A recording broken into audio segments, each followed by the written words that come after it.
Hey, so in this video, I'm going to discuss some of the assignments in the lab. And most of the assignments we're going to discuss today are group work, except the CITI certificate in this video.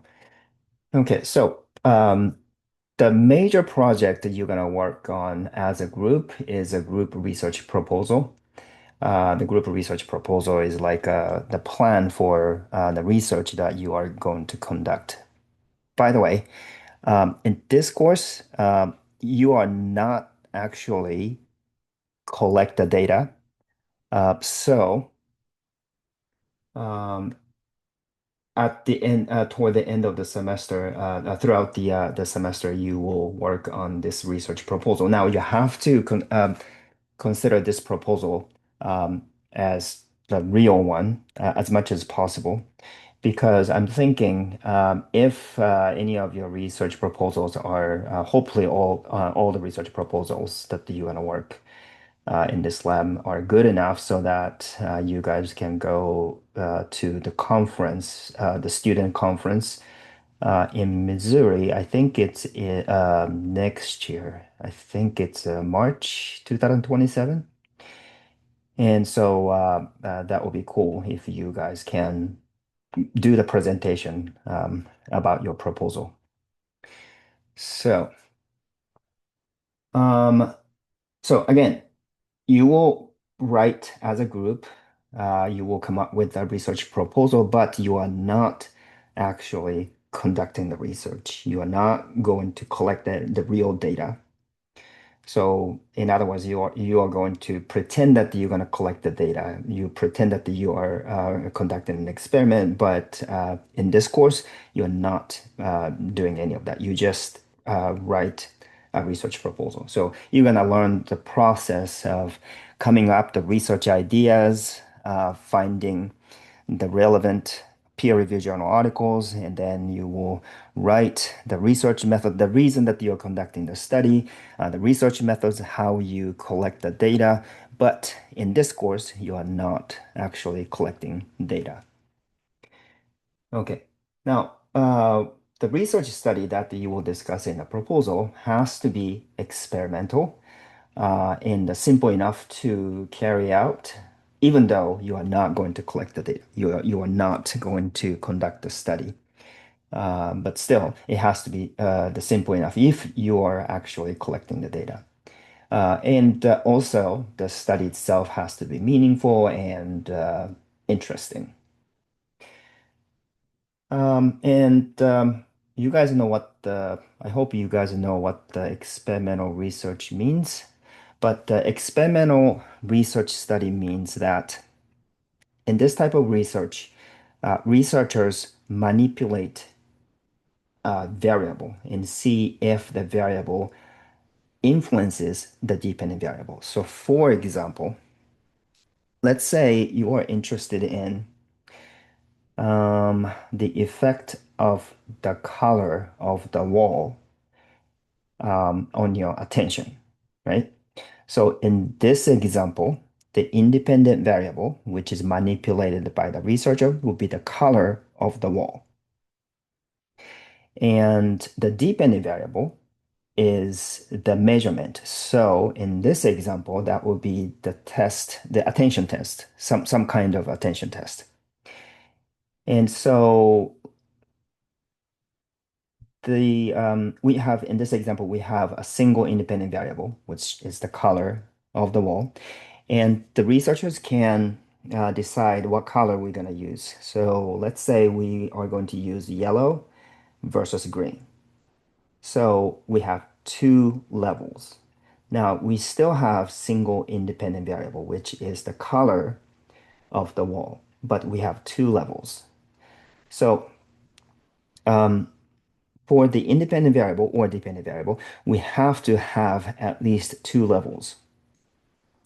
So for independent variable, we have two levels, which is the yellow. The other is, did I say green? The yellow versus green. Okay, I'm gonna just so example of the research study, the independent variable would be the color of the wall, and the dependent variable would be um, test of attention, right? And so we have, again, single independent variable, and the independent variable one, the level one is yellow, level two is green. Now, you can add more than two levels, but for this course, I want you to keep the experiment as simple as possible. The simplest experiment you can conduct will include single independent variable and with the two levels. So we're going to use two levels, and we have some sort of attention, the test of attention. That's the dependent variable. And you also need to come up with the hypothesis.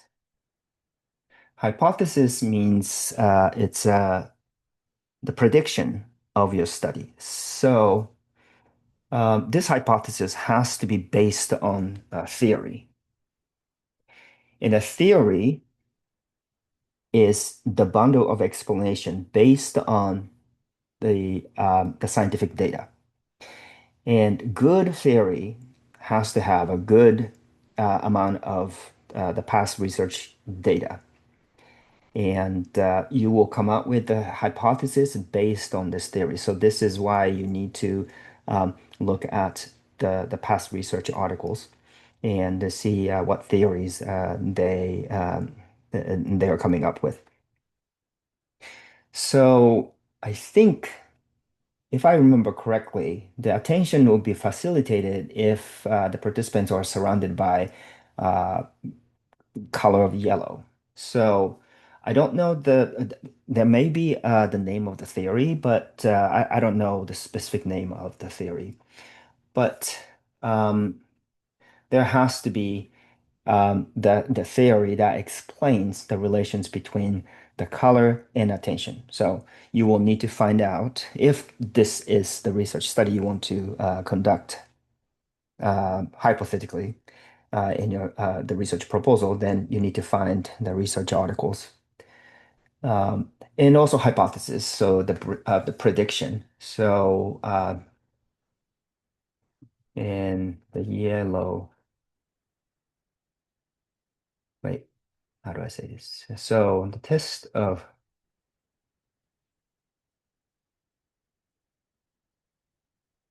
the score of attention will be higher for participants in the yellow condition than those who are in the green condition. Something like that. So this is the prediction. And so you also need, and this hypothesis has to be based on the theory that you will find in the previous study.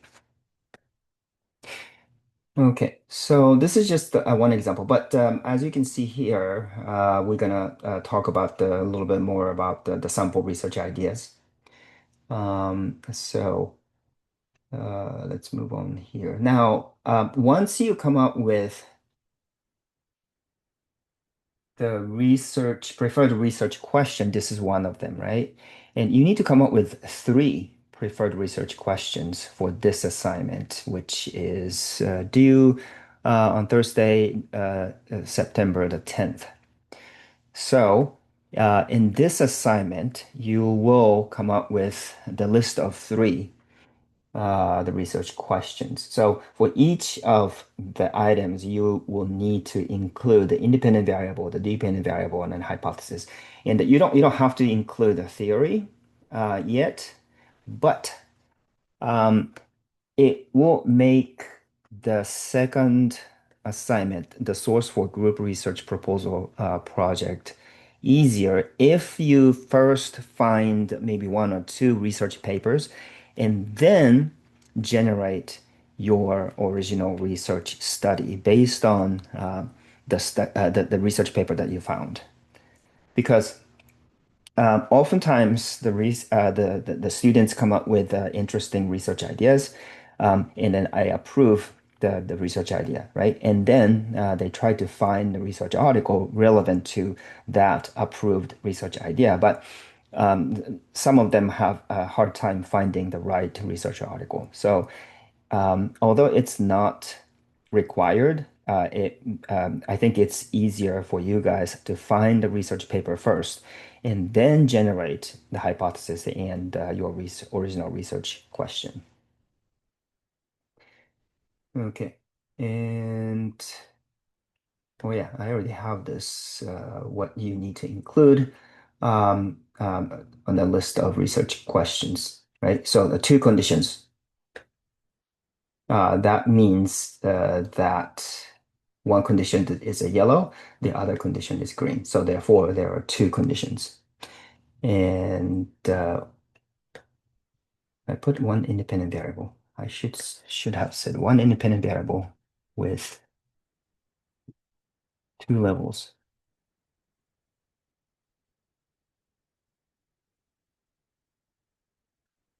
Okay, one independent variable with two levels, meaning two conditions, and a one dependent variable, that's the measurement, like a test quiz. It can be the reaction time, like how fast participants can press the button and so forth, and the hypothesis. Okay, so that's what you need to do for this assignment. And once I approve your research question, then you will look for the source for the proposal assignment. And you have to find two peer-reviewed journal articles. Now, they have to be full text. It cannot be just a summary. It cannot be a web article you find randomly find in the on the in the internet. It has to be they have to be peer-reviewed journal articles. And also, I believe they have to be published in the last 15 years. Now, when you look for peer-reviewed journal articles, make sure that you find articles that you can understand what they did in their study. And also, of course, because you are conducting hypothetical experiment, um, so those peer-reviewed journal articles must contain experimental study.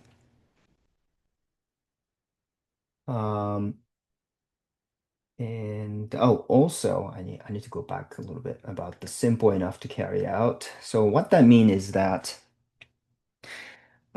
you may be interested in the research um, about how the brain works, right? So the research question is great, that's interesting. But the problem is that if you actually conduct an experiment, then you cannot do that because you must have some sort of a device like maybe fMRI or EEG or some sort of equipment that we do not have access to, right?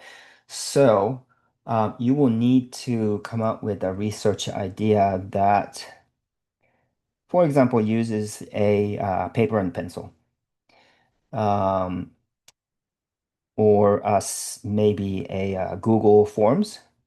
So you can use the questionnaire type um, format, but you manipulate the independent variable so that you randomly assign participants into one of the two groups and you give them the exact same survey using the Google Forms. But in one condition, you uh, introduce one level of the independent variable. In the other condition, you introduce another level of independent variable. Okay. Now, again, we're going to talk uh, some of the sample research ideas in a minute. Um, okay, so those are the two full text peer review journal articles. And you will also work on an IRB application. And again, you are not going to collect the actual data. So you are not going to submit the IRB application. Now let's see. Um, Okay, so here is how to get the IRB application. You go to nsoke.edu um, and then you see the search here. You type IRB and hit OK. And the very first one, I think, no, the second one, the Institutional Review Board, right? Yeah, let's try this one. Okay, so you should see, yeah, IRB, the Institutional Review Board. So you find this page, and if you look at the left column, you will see Submit an application. So click this guy, and you see IRB application. This is you click this and you will download the MS Word, Microsoft Word IRB application. So once you download this, you will fill this out and you will submit on Blackboard. So please do not submit this IRB to the IRB committee because you are not actually collecting data. You pretend that you not pretend. But in this proposal, you will say that here, this is what we are going to do. This is how we design an experiment, and this is how we collect the data. But in this course, you are not collect the actual data. So uh, do not submit the application to IRB committee. Okay. Well, even if you submit the IRB application, they will reject it if it does not have my signature. So. Okay. Oh, by the way, so the IRB application is the application to get the permission from IRB committee to collect data from human beings. And we need to give the detailed explanation of exactly how we are going to collect the data. And we make sure that we are not violate anyone's rights. So we will discuss more about the IRB application later, but you will use the information that you work on the proposal and put that information in the IRB application. So the proposal and IRB application, you will share that not exactly the same, but the very similar information. So once you work on the proposal, preparing for the IRB application should not be too hard to do because you already have the information necessary to fill out the IRB application. Okay. Um, and then after you complete the IRB and the research proposal, based on the research proposal, you will record the presentation video. So as you can see, all those assignments, group assignments, are related to each other. So they are not separate assignments. Okay. Now, related to the IRB application, um, CITI certificate. This is an individual assignment, so this is not a group assignment. But if you are actually submitting the IRB application, which you are not going to IRB committee, you must get the CITI certificate. So um, even though you're not going to submit the IRB application to the IRB committee, you still need to get this certificate. And to access the program, which is, by the way, it's free, go to just to use an internet search engine and type CITI program, or you can just click this URL and you can go to CITI program. It's about.citiprogram.org, right? So click here and you will see this. And what you need to do next is to, ooh, where'd it go? Where'd it go? Hold on. Let me maybe click this guy. No? Where did it go? Oh, here. Okay, so you see these three lines in the top right hand corner. So you click this one and then click register.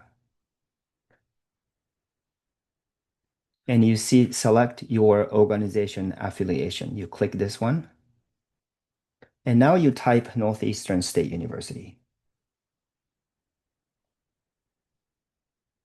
And you cannot see behind this, but it says Northeastern State University. So you click this, right? And then you click agree. And I affirm that I'm affiliate of NSU. And then you click create a CITI program account. And then you fill this out and then click continue to step 3. So it's pretty easy to create an account. And there are a variety of the courses that you can take, but you only need to take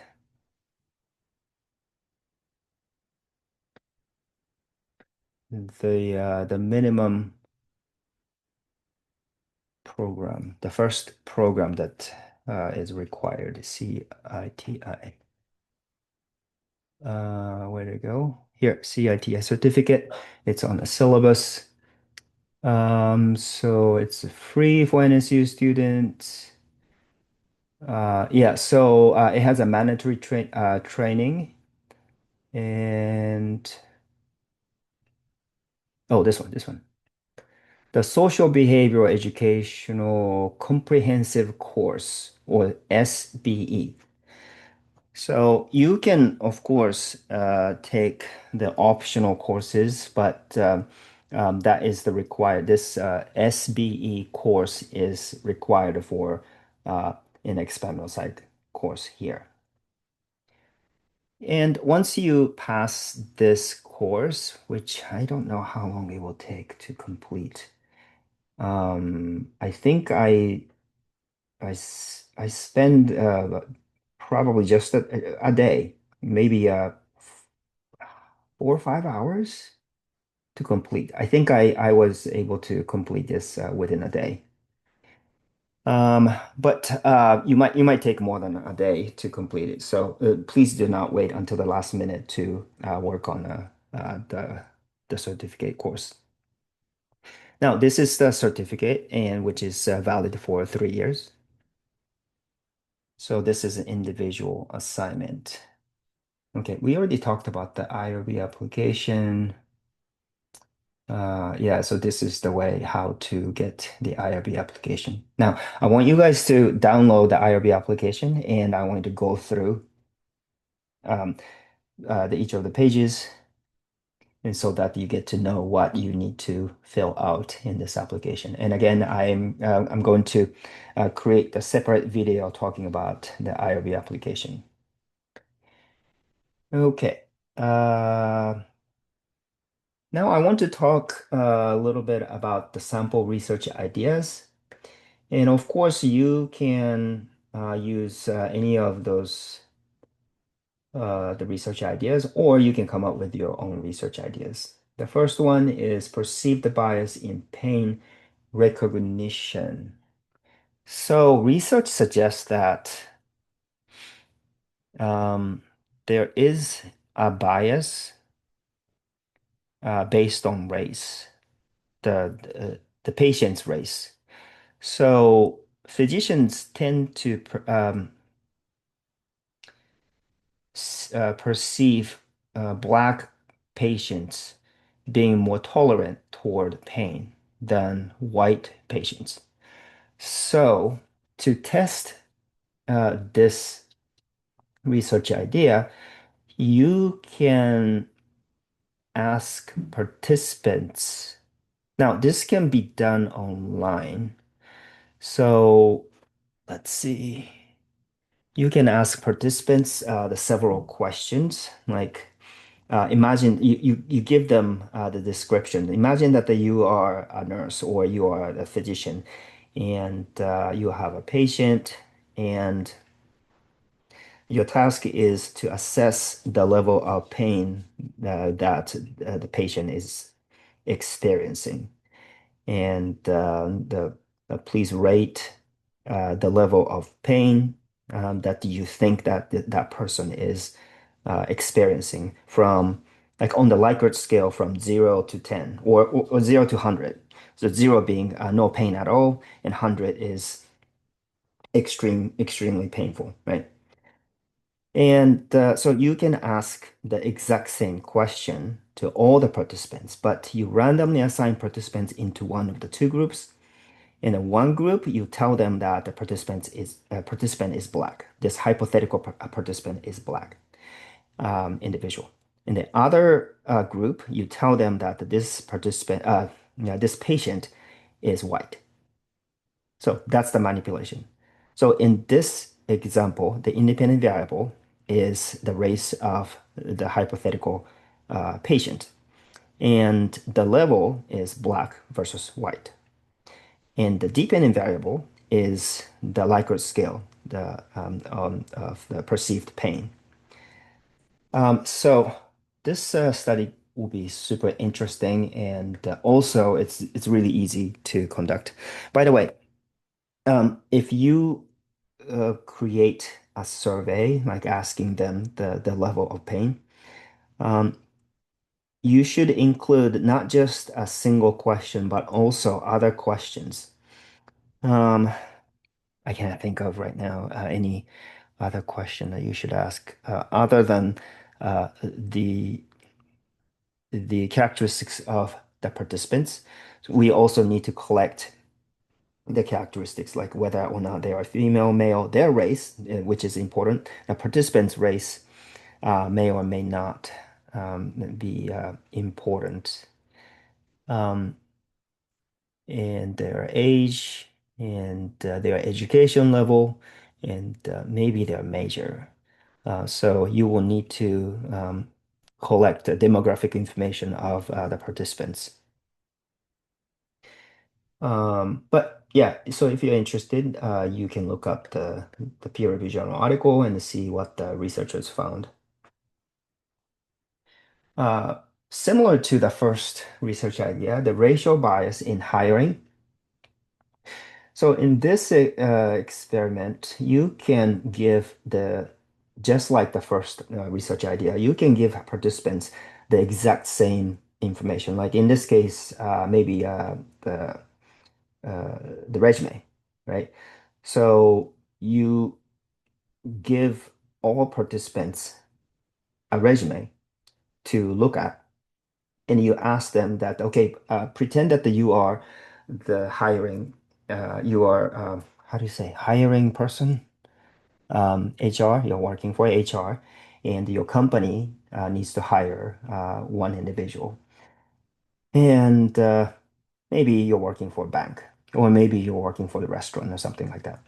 And you will create the resume, and it has all the information, um, and you will manipulate the name of the job applicant. So in one condition, the name clearly suggests that it is maybe a black individual. And the other condition, you put the name that clearly indicates that a white individual. You can also compare um, Asian versus white, Asian versus black. That would be interesting. But so that's the independent variable. And you ask them how likely you are going to uh, hire this individual on a Likert scale from, again, 0 to 100. And 0 is that no way that I'm going to hire this person. Or 100, I will definitely hire this person. And the hypothesis will be that the research suggests that if the participants are white, then they're less likely to hire black individual compared to the white individual, the white applicant. So that's another example that is super easy to conduct, but also it's meaningful and then very interesting. What about the location updating effect and memory? So this one, um, I guess you have to be creative if you want to collect data online, like using Google Forms.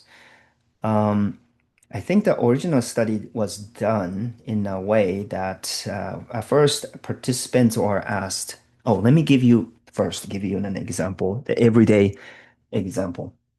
Um, let's say that you go to the kitchen, right? And then you open the fridge and you found that you don't have milk. And so you say that, okay, I need to go get the milk. And so you drive to the grocery store and you buy everything like the fruits, the vegetables, or the snack. And then you pay and you come back home. And as soon as you enter the kitchen, you realize that, oh, I forgot to purchase a milk. I think that happens to everyone, right? Have you ever had this experience before? So that's the location updating effect. So once you physically move from one place to the other, um, you lose the access to certain information in your memory. And when you come back to that place, you now have access to that memory so that you remember that you needed the milk. But once you leave the space, then somehow you have limited access to that memory. So therefore, you're more likely to forget to get the milk.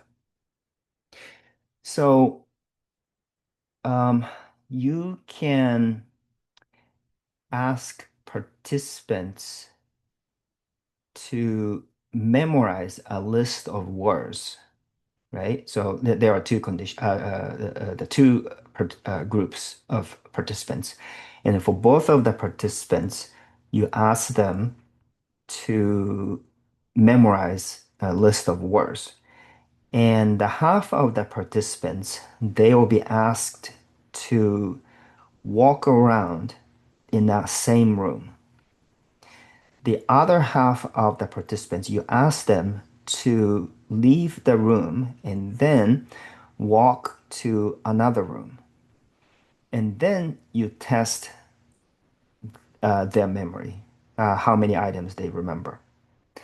So hypothesis is that those who stayed in the same room, that they obtain um, remember the list of items, they're more likely to remember those items than those who walked away from the original room.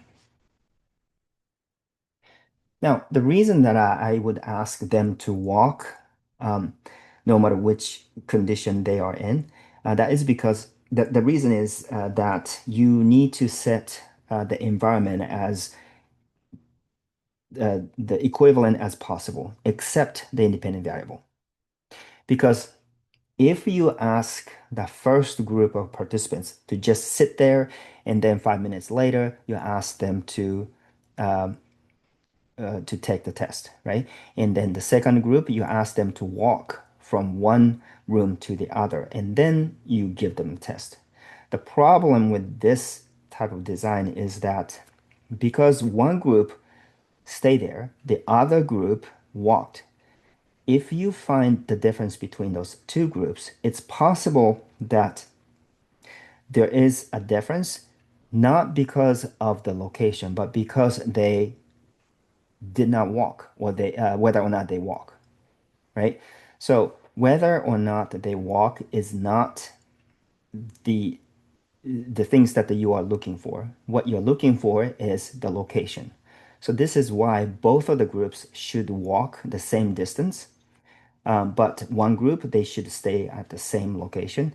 The other should go to some other location before they are tested.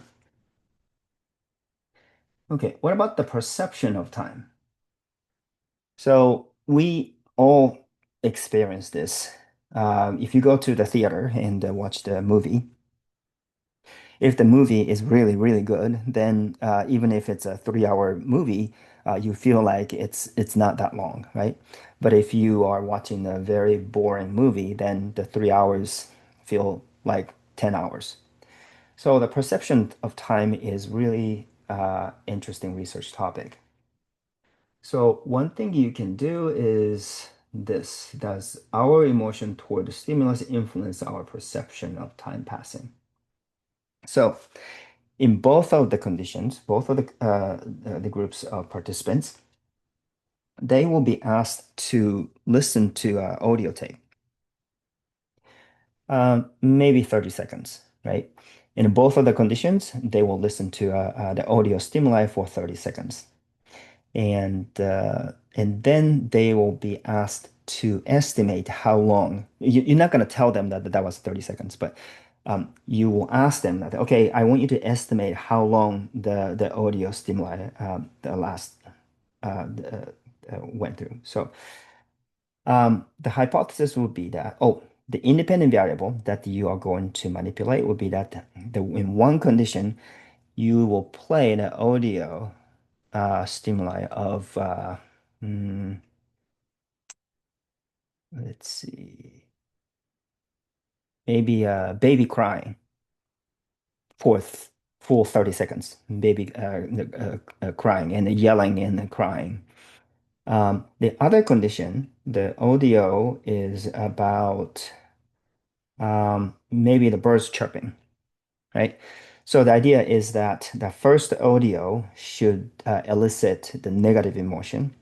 The second audio should elicit positive emotion. So the hypothesis will be that the participants who are assigned to the first condition, they should estimate the duration longer than the participants in the second condition. So that's the perception of time. So I would say that's super interesting. Um, what about the next one? Study to investigate the tendency to associate harsher convictions on individuals with African American features.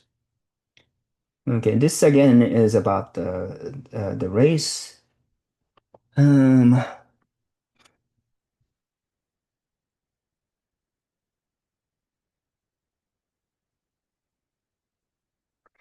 so I think this one, the participants are given the scenario of the perpetrator, and you will be asked to pretend that you are a jury, right? And you will be given the information, the same information, the crime, and the same age, same gender of the perpetrator. But in one condition, the person looks like the black individual. In the other condition, it looks like it's a white individual. And see if how long the sentence that you are going to give. And again, the research suggests that, as you can imagine, the participants who are given the information about African American perpetrator, they are more likely to give harsher sentence compared to the white American individual. Okay, what about multitasking and effectiveness? I think many of you think that you can do the multitasking, but research after research suggests that we are really, really bad at multitasking. So this research idea would be another interesting one. Um, the way to design an experiment would be maybe you can ask participants, both of the groups, to engage in certain cognitive tasks. Maybe, I don't know, reading the passage or doing the math. And in one condition, they will be asked to uh,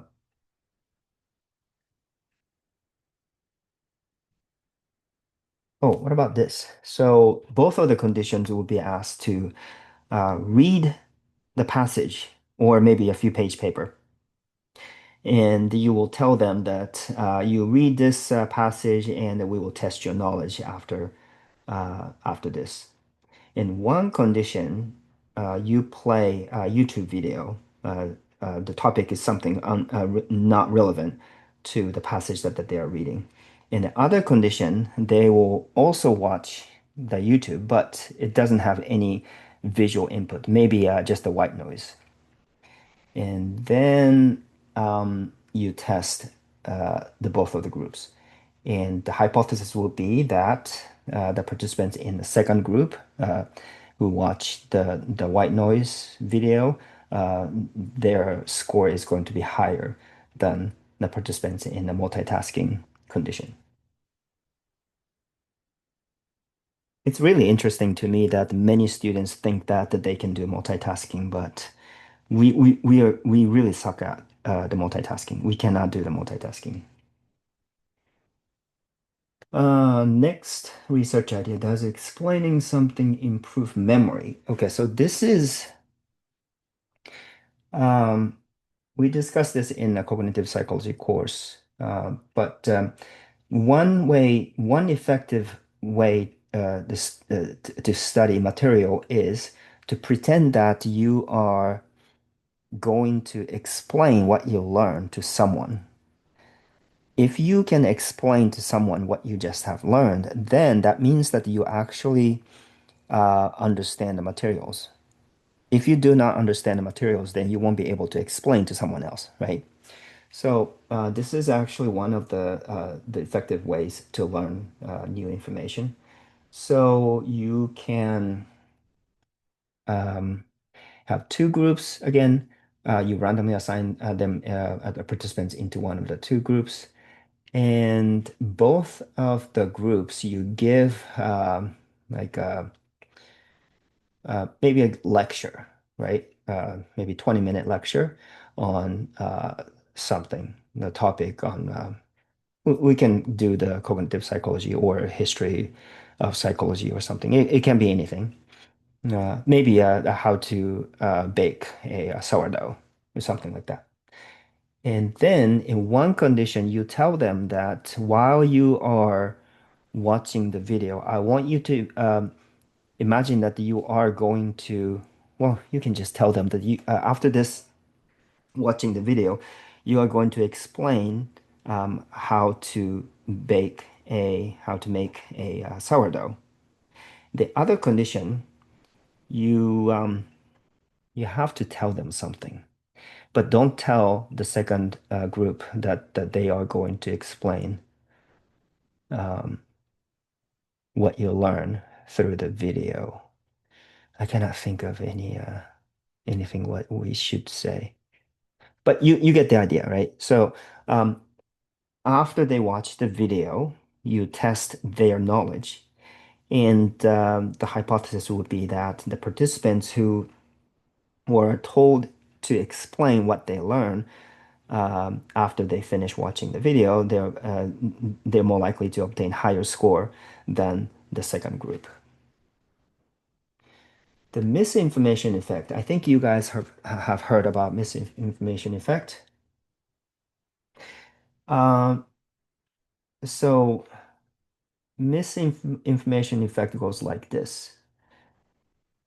Um, so you will be shown a series of pictures um, of traffic. So you see in the pictures there is a car and there's an intersection and there is a stop sign. And the next picture, the car turns. It appears that it stops at the intersection. In the next picture, the car turns right, and so forth, right? Um, and then later on, the participants will be asked um, if there was a stop sign or something else. Now, the manipulation is that before they are tested what they have seen in the pictures, In one condition, they are shown the picture of the intersection showing the yield sign, not the stop sign, right? But the other condition, they are shown, I guess they can be shown the uh, the intersection, the picture of the intersection with the stop sign, which is the correct, the actual real, the picture that they have seen. And the participants who are shown the wrong picture, they're more likely to remember that wrong picture as the picture that they have seen. So if they were exposed to the picture of the intersection with the yield sign, they're more likely to say that, yes, I have seen the yield sign, even though that's not what they have seen. So this means that you can manipulate someone's memory pretty easily. And this misinformation effect is the real problem in the criminal investigation.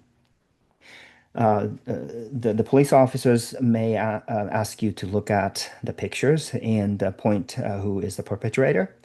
But if you insert a picture of an individual who is nothing to do with the crime, um, if you insert that and later on you will be asked again that, hey, have you seen these guys? Um, you are more likely to say that, yes, I kind of, this guy looks familiar, even though you have never seen that guy um, until you talk to the police officers. So misinformation effect would be a really interesting one. The mayor exposure effect. Um, so mayor exposure effect goes like this. Um, Now, I don't know if this story is true or not, but I heard this story when I was an undergraduate student in experimental psychology class. So there's a guy who falls in love with this girl, right? So he decided to write a letter to this girl every day. And so this is back in the day that where there's no cell phone, there's no email, and so forth. So the only way to communicate, I guess, is either calling the telephone, using the telephone, or write a letter, right? So this guy wrote a letter every day, and this girl uh, ended up with marrying to a mailman, because she was exposed to this mailman, the same mailman every single day. So instead of the guy who wrote a letter, she fell in love with the mailman. So this mayor exposure effect is actually used by the corporate, the companies.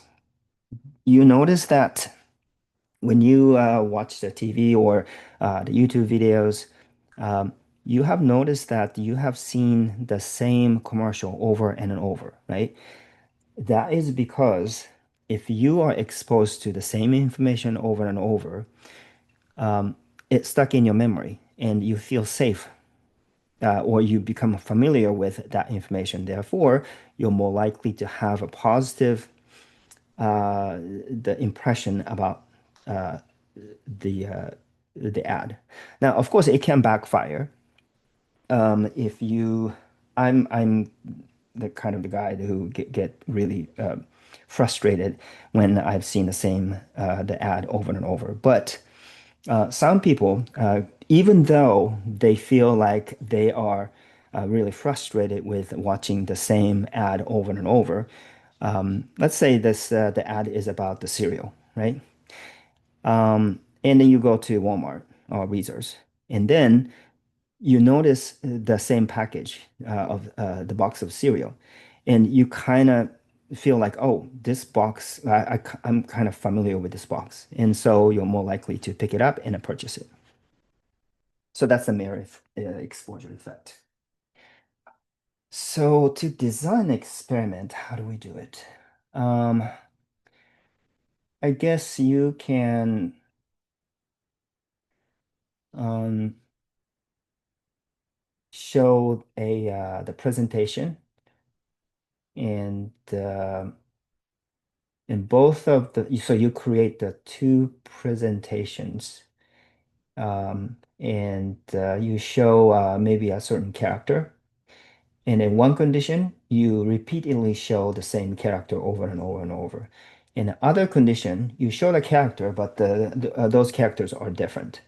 And then you ask participants uh,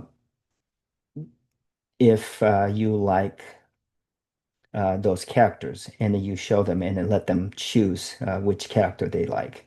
The hypothesis is that those who are exposed to the same character over and over, they're more likely, not probably every one of them, but they are more likely to pick the character that they have been exposed to multiple times. Okay, let's move on to the next one. The effect of using emoji and a perception of sentences. Um, I'm not sure. I don't know what the hypothesis would be, but this still this research idea sounds really interesting.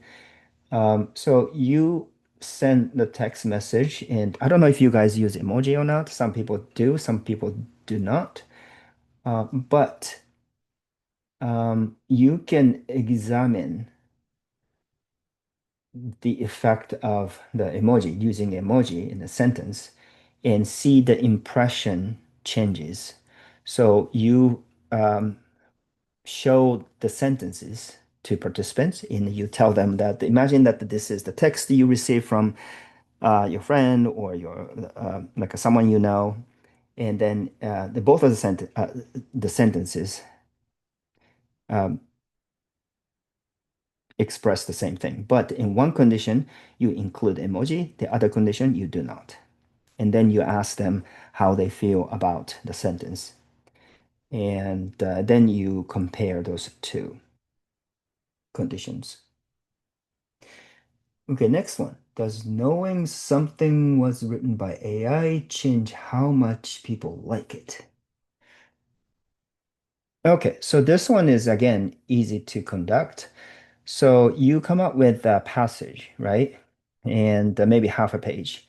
And then you ask participants to read the passage. And then you ask them the level, how much you like the passage. So the independent variable would be that in one condition, you tell one of the groups saying that this was written by AI. The other condition, you tell them that this was written by the NSU student, the psychology major student, or something like that. And then ask them to rate how much they like about the passage. My hypothesis will be that those who read the passage, knowing that it was written by I would say that they are less likely to like that passage compared to the passage written by a student, a human being. So this study will be super interesting. Another AI related research idea, AI advice versus human advice. Which advice participants perceive as truthworthy, useful, and persuasive? So this is very similar to the previous one. So you tell them, you give them, give participants the advice, but the half the group, you tell them, half the participants, you tell them that this is AI advice, and the other group, you tell them that this advice was given by human. Um, what about the next one? Choice overload. So research suggests that if you are given fewer choices, once you make pick one out of the, let's say, three, compared to 20, you're more likely to be satisfied with your choice. So this is really interesting research topic because you may think that if you give the people more choices, they are more likely to be happy, right? But the research suggests that that's not the case. So this tactic is actually used by many corporations, like let's say Costco. They give the customers very few choices, They don't have tons of choices at the store if you have ever been to Costco. I I make the sourdough and the donuts and the stuff. I also cook. And I went to Costco the other day, and there are only three kinds of flowers. So you got to choose one of the three. But if you go to other store, um, I never bought the flowers at the Walmart, but I bet that they have more than three choices. Another example is the jeans, right? So you go to the store and then you pick one the pants, and out of three choices compared to 20 choices. And later on, you ask participants that how what is your satisfaction level of your choice? And the participants who are in the three choices condition, they're more likely to be satisfied compared to the participant who pick one out of 20. Okay. The last one, does failure make people try harder? I don't know what this is. Okay, I'm gonna delete this. Okay, so those are some the sample research ideas. You can you can pick uh, the three or two or whatever out of this research ideas we discussed in this video, or you can come up with totally different research ideas. Now, you can go to um, Blackboard, and if you go to course resources folder, I included a research. Um,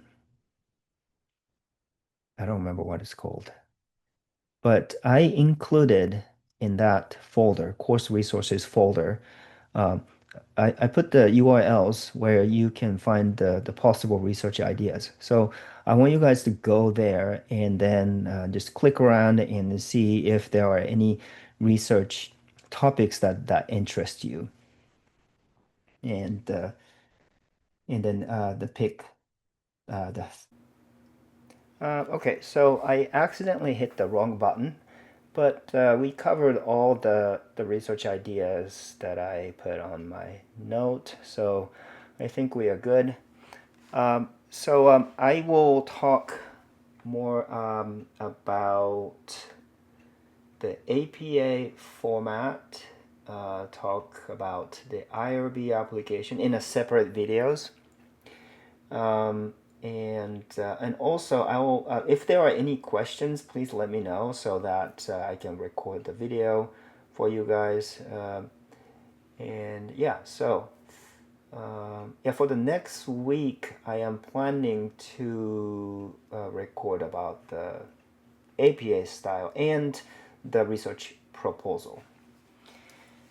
So just let me know if you have any questions. All right, thank you. Bye.